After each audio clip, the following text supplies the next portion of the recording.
Labour is unelectable and undesirable under Jeremy Corbyn, ex-leadership contender David Miliband has warned.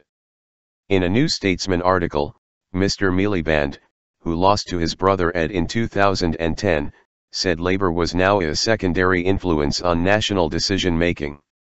The party had not been further from power since the 1930s, he wrote. Mr. Corbyn, who is being challenged for the leadership by Owen Smith, has pledged to unite the party and wipe the slate clean if he remains leader. Voting in the contest closed on Wednesday, with the result to be announced at a special conference in Liverpool on Saturday. In the New Statesman article, Mr. Miliband, former Foreign Secretary and South Shields MP, said the Labour Party had gone from mainstream to the margins. The main charge against Jeremy Corbyn is not just that his strategy is undesirable because it makes the party unelectable. That is only half the story. The real issue is that his strategy makes the party unelectable because it is in many aspects undesirable. Half-hearted message. Mr. Miliband, president of the International Rescue Committee, singled out Mr. Corbyn's approach to foreign affairs for particular criticism. He attacked his half-hearted message on Europe during the referendum campaign, which he said was a betrayal of millions of working people. Mr. Corbyn has insisted he did all he could to prevent the UK leaving the EU, but many of his MPs accused him of a lackluster campaign, and he subsequently lost a vote of confidence, which sparked the leadership contest. Mr. Miliband also criticized Mr. Corbyn's domestic policies, warning that nationalisation cannot be the answer to everything. Anti-austerity speeches cannot explain everything, corporate taxation cannot pay for everything.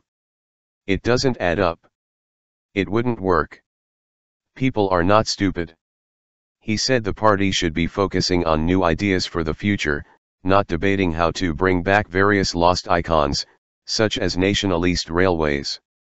Mr. Miliband said the left needed to renew itself as it has done during 3 previous periods in the wilderness, in the 1930s, 1950s, and 1980s/1990s. Each time 3 questions were defining. Only when the left found the right answer to all 3 did it become a party of government, he wrote. These were whether the left puts values above doctrine, has both an international and national perspective, and a plan for wealth creation alongside fair distribution. Wipe the slate. Mr. Corbyn, who is the bookies' favorite to win the leadership contest, has said he will be the same Jeremy Corbyn if he beats Mr. Smith and is re-elected on Saturday.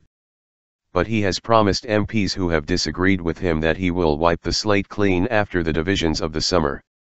Mr. Corbyn told the BBC that he had an awful lot of calls from Labour MPs who wanted to unite.